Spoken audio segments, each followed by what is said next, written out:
Bonjour, je m'appelle Marie et je suis tatoueuse depuis 2012. Alors l'IA, moi je l'ai pas vu arriver tout de suite dans ma vie professionnelle, mais par contre mon ancienne vie professionnelle, donc avant je faisais du dessin animé, a été impactée avant le tatouage.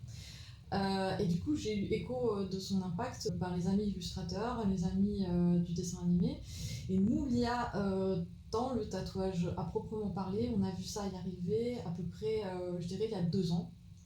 On a vu en convention, c'était les premières fois que j'ai vu ça, en convention, les gens qui faisaient leurs bannières avec l'IA, donc des tatoueurs, et des conventions qui faisaient leurs affiches avec de l'IA.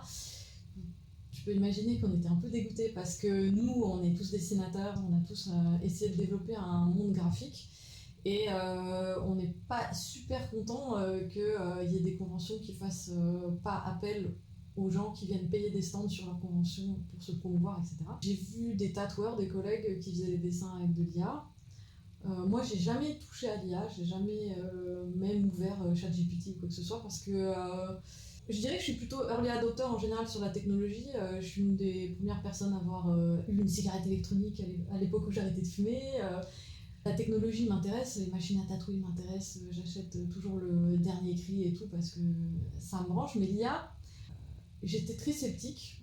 Et pour l'instant, je suis restée très sceptique parce que je me suis dit que je n'avais pas vraiment besoin de cette technologie-là. Et à ce jour, j'ai pas besoin de cette technologie-là. Et dernièrement, on a eu des clients qui viennent avec des dessins faits par l'IA ou alors qui nous ramènent des références de tatouages générés par l'IA. Là, je dois vous avouer que ça me pose vraiment problème parce que, évidemment, l'IA, elle ne sait pas ce que c'est qu'un tatouage, elle n'a pas une notion du vieillissement du tatouage, des contraintes qu'on a pour la lisibilité d'un tatouage dans le temps, parce qu'il faut savoir qu'un tatouage, c'est pas un dessin qu'on met sur le corps, c'est une sorte de symbiote, pour faute d'autres mots, qu'on achète et avec lequel on va vivre et qu'on va entretenir et qui va vieillir avec nous. Nous, notre job, c'est de vous proposer à vous un travail sur mesure qui va rester harmonieux et lisible dans le temps sur votre épiderme. Et l'IA, elle ne sait pas du tout proposer un projet réaliste.